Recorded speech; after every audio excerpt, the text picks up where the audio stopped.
예수님이 이 땅에 오셨습니다.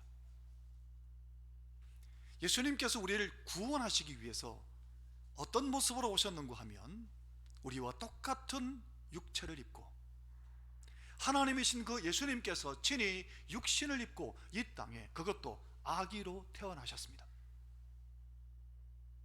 성령의 충만하심으로 성령으로 인해서 잉태되셔서 처녀 마리아의 몸에 잉태되셔서 예수님이 오늘 이곳에 임하셨습니다. 예수님이 이 땅에 성탄하신 그 성탄은 오늘 우리가 함께 그 예수님께 경배하고 찬송하게 했습니다. 예수님이 이 땅에 성탄하신 이유는 무엇입니까? 오직 하나였습니다. 나를 구원하시기 위해서입니다. 여러분, 나는 이대로 자연인 그대로만 살아간다면, 만약 예수 믿기 전의 상태로 그대로 살아간다면 우리는 마땅히 지옥에 갈 수밖에 없는 자들이었습니다. 왜냐하면 우리 모두 죄인이기 때문입니다. 그래서 이 죄 문제를 해결하지 않으면 우리는 영원한 죽음에 처할 수밖에 없었습니다. 하나님은 이것을, 우리를 불쌍히 여기셔서 하나님의 하나밖에 없는 독생자 예수님을 이 땅에 보내셨습니다. 왜 우리와 똑같은 모습으로 오셔야만 했습니까? 우리의 죄를 다 짊어지시기 위해서는 우리와 똑같은 몸이어야 합니다. 우리가 서로를 아무리 사랑해도, 아무리 사랑해서 내가 대신 죽는다고 해서 내가 사랑하는 사람의 죄가 없어지지 않습니다. 왜요? 나도 죄인이기 때문입니다. 그래서 죄 없으신 하나님이 직접 이 땅에 오셔야만 했습니다. 그분이 예수님입니다. 그 예수님을 믿음으로 받아들이시기를 예수님 이름으로 축원합니다. 그 예수님을 내가 받아들이면, 내가 영접하면 어떤 일이 벌어지느냐? 내 모든 죄가 사함을 받게 되는 겁니다. 그래서 지금 죽어도 하나님 나라에 들어갈 수 있는 겁니다. 나를 먼저 예수님이 부르신 것은 나로 내가 만난 예수 그리스도를 증거하라고, 예수의 증인으로 살라고 우리에게 먼저 찾아오셔서 우리를 예수 믿게 하셨습니다. 성도 여러분, 예수님은 구약의 성경 그대로, 예언된 그대로 성경대로 이 땅에 오셨고, 성경대로 성령으로 잉태되셨고, 성경대로 베들레헴, 유대 땅 베들레헴에 탄생하십니다. 그 성경을 이루기 위해서 예수님은 성경의, 구약에 예언된 그대로 이 땅에 오셨다 가셨습니다. 여러분, 오늘 본문에 보면 예수님이 이 땅에 오신, 탄생하신 사건을 기록하고 있습니다. 이 탄생하신 사건을 보면 오늘 본문의 첫 마디가 그때라고 시작합니다. 자, 1절을 한번 보시겠습니까? 그때에 가이사 아구스토가 영을 내려 천하로 다 호적하라 하였으니, 또 6절에 또 그때가 또 나옵니다. 6절에 보시면 거기 있을 그때에 해산의 날이 차서, 그때가 언제일까요? 예수님이 이 땅에 오실 그때가 하나님이 바라보시기에 가장 합당한 때, 예수님이 이 땅에 오셔야만 하는 가장 적합한 때에, 그때에 예수님이 이 땅에 오신 겁니다.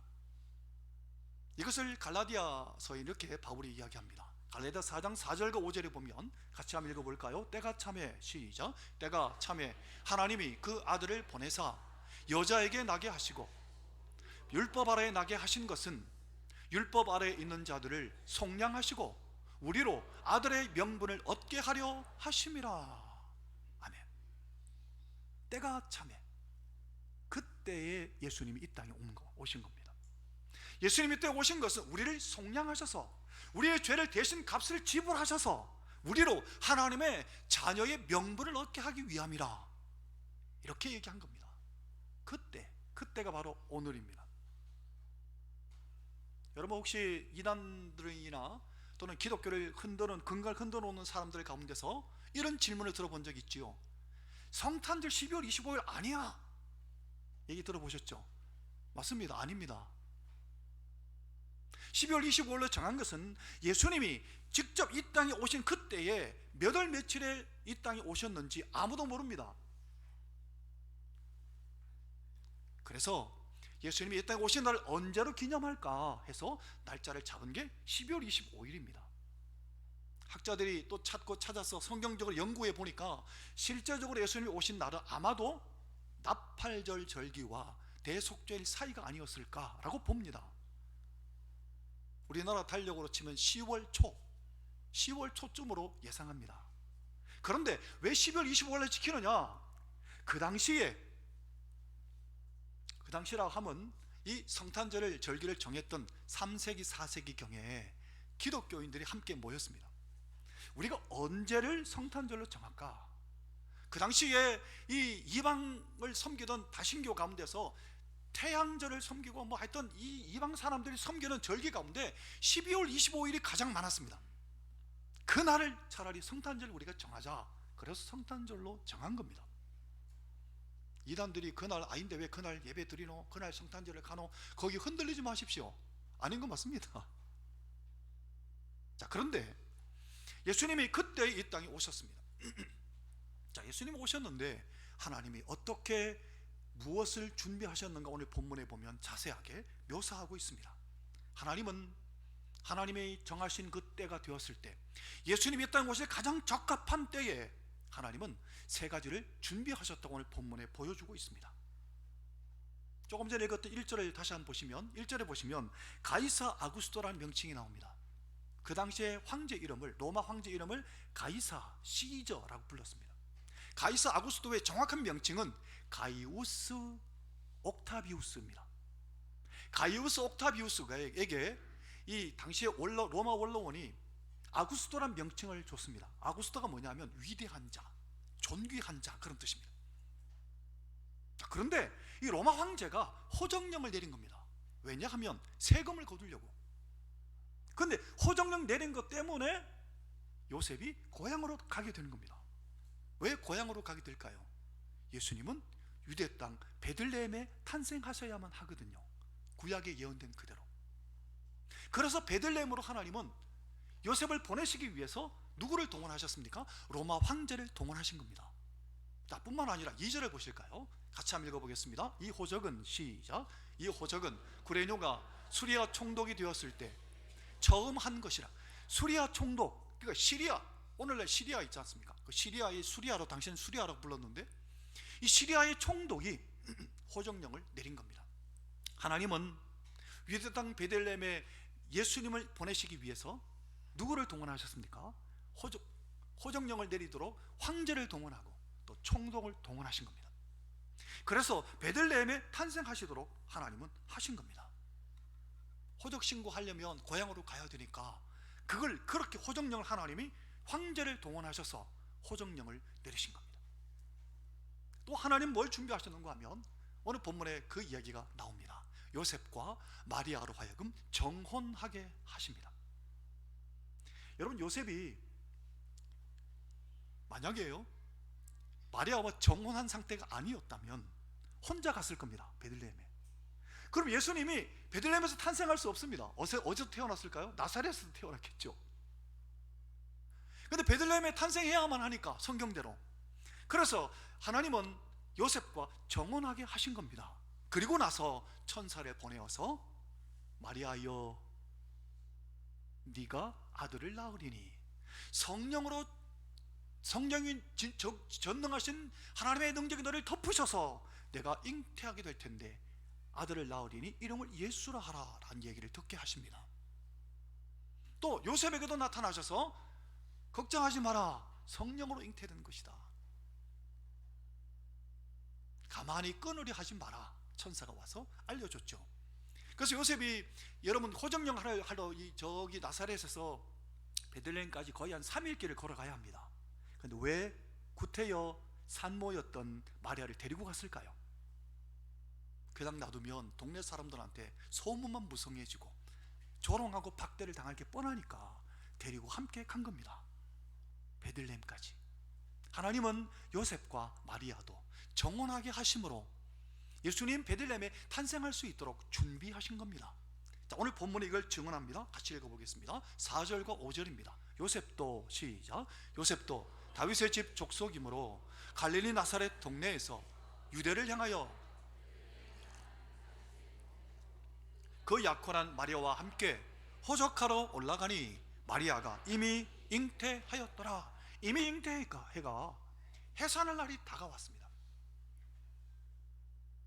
그래서 결국에는 그 베들레헴에서 예수님이 탄생하게 되는데, 여러분, 이 하나님께서 이렇게 준비하실 수 있도록 하나님이 준비하신 이유는 바로 구약의 이 성경 때문이었습니다. 미가서 5장에 보면 이런 말씀이 나옵니다. 미가서 5장 2절에 보면 베들레헴 에브라다야. 어디라고요? 베들레헴.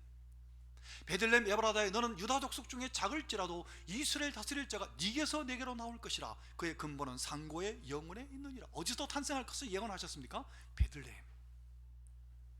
그래서 하나님은 마리아와 요셉으로 하여금 정혼하게 하셨고, 또 황제를 통해서, 총독을 통해서 호정령을 내리게 하신 겁니다. 그래서 뿐만 아니라 하나님은 세 번째 또 뭘 준비하셨는가 하면, 베들레헴 그 지경의 그 밖에 한 2km 반경쯤 되는 그 밖에 베들레헴 도시가 있는데, 거기에서 2km 지나가 동쪽으로 가면 그 목자들이 양치는 곳이 있습니다. 거기에 목자들에게 천사들을 보내셔서 목자들도 준비시키십니다. 자, 8절을 볼까요? 그 지역의 목자들이 밤에 밖에서 자기 양떼를 지키더니, 여러분, 그 당시에 목자들은 여러분 어떤 사람들이라고 생각하십니까? 오늘날 우리가 생각하는 목자가 아닙니다. 그 당시에 목자들은 천민 가운데 가장 천민이었습니다. 왜냐하면 그 당시에 목자들은요, 양을 지키는데 양을 밤에 새도록, 그러니까 하루 온종일 365일 계속 양을 지키는 사람들입니다. 그래갖고 그들의 몸에 뭐가 배었을까요? 냄새가 나는 겁니다. 냄새가 나고, 또 이들은 안식일을 지킬 수 없었습니다. 양을 지켜야 되니까 안식일도 지킬 수 없었고, 그리고 양을 지키니까 양의 냄새가 그 몸에 배어서 이 예루살렘이나 또는 베들레헴이나 이 도외지 사람들이 이 사람들을 아주 이렇게 가까이 오는 것을 싫어했습니다. 그래서 베들레헴 안에서 들어오지 못하고 베들레헴 한 2km 떨어진 곳에서 양떼를 지키고 양떼를 먹이는 사람들이었습니다. 하나님은 천민 가운데 가장 천민이었던 목자들에게 천사들을 보내신 겁니다. 자, 어떻게 하셨는가 볼까요? 사교적인 루저들이 예수 그리스도의 탄생을 제일 처음 듣게 하십니다. 자, 9절 같이 한번 읽어보겠습니다. 주의 사자가, 시작, 주의 사자가 곁에 서고 주의 영광이 그들을 두루 비추매 크게 무서워하는. 주의 사자가 누구냐? 주의 천사가 곁에 서고 영광이 그들을 두루 비추매 무서워하지 않았겠습니까? 자, 그때 천사가 전한 소식이 이런 소식을 전합니다. 제가 한번 읽어드릴게요. 천사가 이런 소식을 전합니다. 10절 11절. 무서워하지 말라. 보라, 내가 온 백성에게 미칠 큰 기쁨의 좋은 소식을 너에게 전하노라. 오늘 다윗의 동네에 너희를 위하여 구주가 나셨으니 곧 그리스도 주시니라. 다윗의 동네가 어딜까요? 다윗의 고향 베들레헴입니다. 다윗의 동네에 캐도 이 목자들 어딘지 다 알아듣는 거예요. 베들레헴인 것을. 여기 보면 메시지의 핵심이 뭡니까? 11절에 구주가 나셨다. 또 그리스도 주시다. 구주가 나셨고 그분이 메시아요, 그분이 주님이다. 이 세 가지 메시지를 이야기합니다. 바로 우리를 구원할 그 구세주로 이 땅에 오신 분이, 또 그분은 바로 메시아, 그렇게 기다렸던 메시아요, 그분이 바로 우리의 주인 되시기 위해서 이 땅에 오셨다고 천사들이 메시지를 증거합니다. 성도 여러분, 그 당시에 로마 황제가 로마 황제 숭배를 위해서 자기가 주인이다 라고 이야기하기 시작했던 때에 하나님은 천사들을 보내셔서 이 목자들에게 말하기를, 가이사가 주인이 아니라 바로 이 지금 오늘 태어난 이 예수 그리스도가 바로 너희의 주인이라고 말씀하신 겁니다. 그러면서 우리가 잘 아는 14절 메시지를 천군 천사들이 크게 찬송한 겁니다.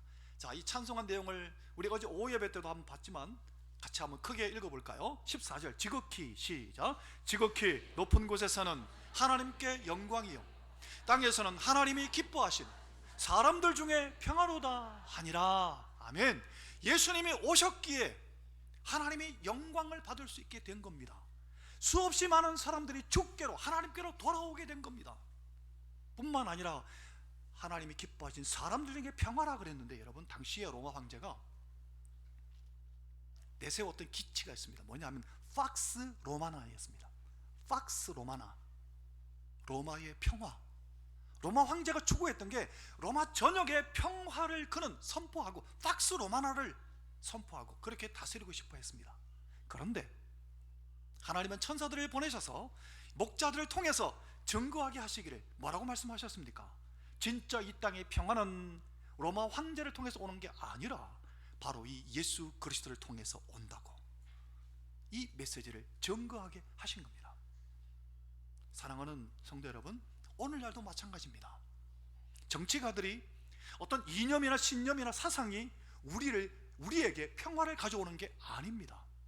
오직 예수 그리스도만이, 오직 예수 그리스도의 복음이 오늘 이 땅에 평화를 가져다 줄 수 있습니다.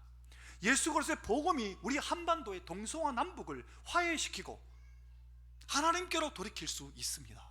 이 한반도에 하나님 나라가 임하려면 오직 예수 그리스도밖에 없습니다.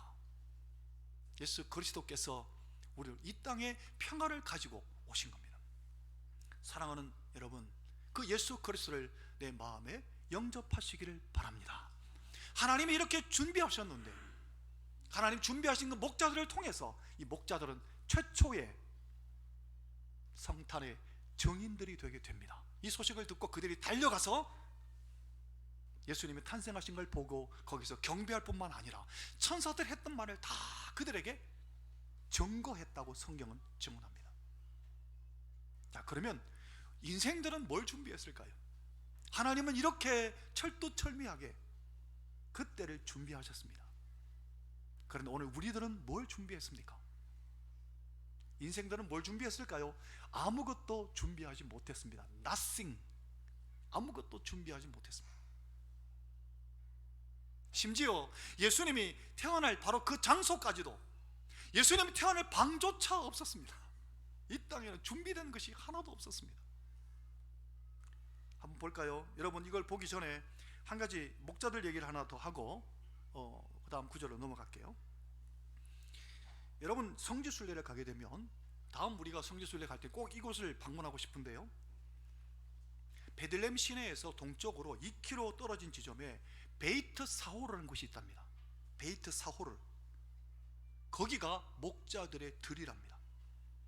그래서 4세기 6세기경에 목자들이 거기를 목자들의 들로 사용했던 그 동굴들이 발견됐고, 또 1945년에 그곳에 캐나다 그리스도인들이 목자들의 들판 교회를 세웠습니다. 그래서 우리가 성지순례를 가면 그 베들레헴에 2km 떨어져 있는 목자들의 들판 교회를 꼭 한번 방문했으면 좋을 것 같아요. 오늘날도 많은 순례자들이 그곳을 방문해서 찬송가 125장을 비롯한 성탄의 캐롤들을 부른다고 합니다. 자, 그러면 우리가 준비한 걸 한번 볼까요? 자, 오늘 본문의 7절 한번 보겠습니다. 같이 읽겠습니다. 첫 아들을 낳아, 시작. 첫 아들을 낳아 강보로 싸서 구유에 뉘었으니 이는, 여러분, 만삭입니다. 그런데 여관에 있을 곳이 없는 겁니다. 사람들은 준비가 하나도 안 된 겁니다. 여관을 한 군데만 가봤겠습니까? 베들레헴에 여관이 몇 개 있었는 건 모르겠습니다만은 여관마다 다 다녀보지 않았겠습니까? 근데 방이 없는 겁니다. 방마다 호적하러 온 사람들이 너무 많으니까, 그것도 메시아가 그 안에 계신데 아무도 알아보지 못하고 방이 없어서, 방이 아니라 마구간에, 오늘 우리나라 표현은 마구간에, 그 당시에 거기는 여러분 그 짐승들을 위한 동굴이 있답니다. 짐승을 위한 동굴이, 그 동굴 한켠에 거기서 출산하시고 거기서 강보로, 포대기로 예수님을 싼 겁니다. 우리 인생들은 전혀 준비가 되지 않았던 겁니다. 만왕의 왕이신 예수님이 오셨는데 인생들은 아무도 몰랐습니다.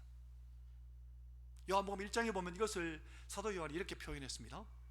그가 세상에 계셨으며 세상은 그로 말미암아 지은 바 되었으되 세상이 그를 알지 못하였고, 또 자기 땅에 오매 자기 백성이 영접하지 아니했다고. 메시아를 알아볼 만한 영적인 통찰력 있는 사람도 없었고, 자기 일에 분주하거나 영적인 무관심으로 아무도 메시아를 알아보지 못했던 바로 그때 딱 두 종류의 사람은 알아봤죠. 저 먼 나라의 동방박사들, 그리고 2km 밖에 있었던 목자들에게 천사들이 임해서 가르쳐 주었습니다. 성도 여러분, 오늘 우리는 어떻습니까? 요셉과 마리아가 별 수 없이 그 한켠에 그 구유 동굴의 한 모퉁이에서 일시적 거처로 사용할 수밖에 없었습니다. 거기서 예수님이 탄생하셨는데 오늘 우리는 어떻습니까? 여러분, 오늘 우리는 예수님을 내 안에 모셔드렸습니까?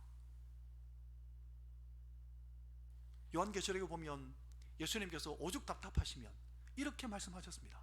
요한계시록 3장 20절에 볼지어다 내가 문 밖에 서서 두드리노니. 성도들에게 하신 말씀입니다. 예수님이 성도들에게 하신 말씀이 볼지어다 내가 문 밖에 서서 두드리노니 누구든지 내 음성을 듣고 문을 열면 내가 그에게로 들어가 그와 더불어 먹고 그는 나와 더불어 먹으리라.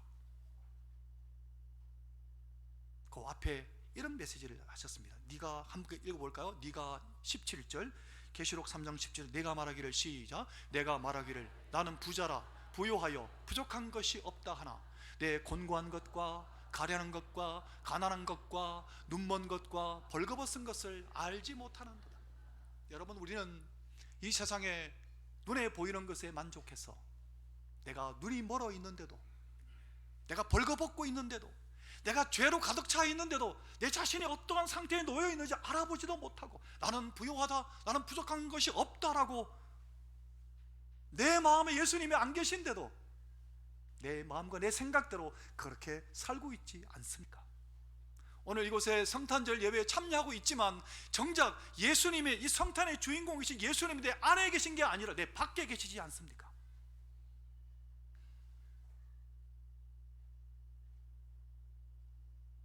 성탄절이 되면 자주 인용되는 크리스마스 연극 이야기입니다. 이 연극은 처음 캐나다에서 무대에 올랐다고 합니다. 이 이야기의 주인공은 랄프라는 지적 장애아였습니다. 랄프가 한국 이름으로 번역하면 덕구라네요. 덕구.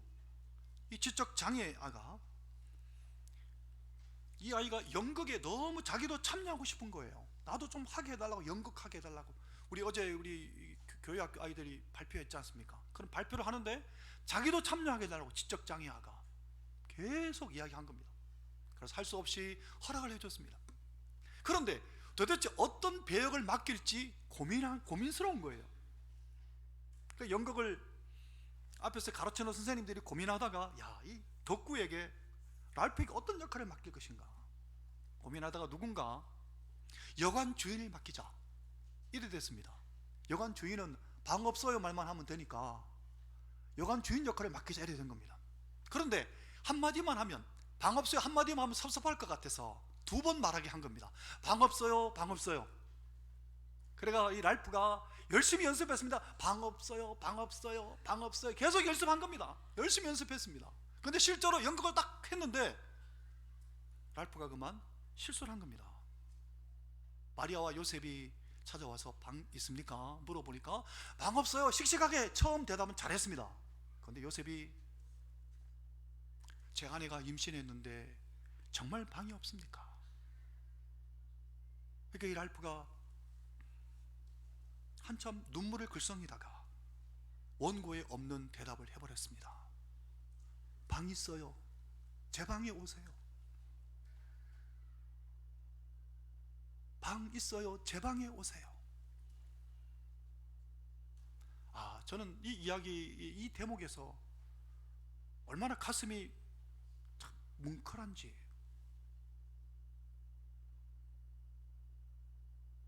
여러분 마음에 예수님이 계십니까? 예수님은 지금도 문 밖에 서서 우리의 마음문을 두드리고 계시는데 여러분, 예수님이 여러분 마음에 계십니까? 예수님, 제 누추한 마음의 이 방에 오십시오. 예수님을 영접하십시오. 마음문을 두드리시는 그 예수님, 그 예수님을 내 마음에 모시게 되면 주님은 이와 같이 우리에게 말씀하실 겁니다. 영접하는 자 곧 그 이름을 믿는 자들에게는 하나님의 자녀가 되는 권세를 주셨다고 말씀하십니다.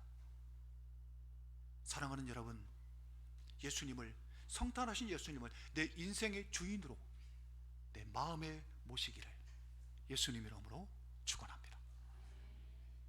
찬송하겠습니다.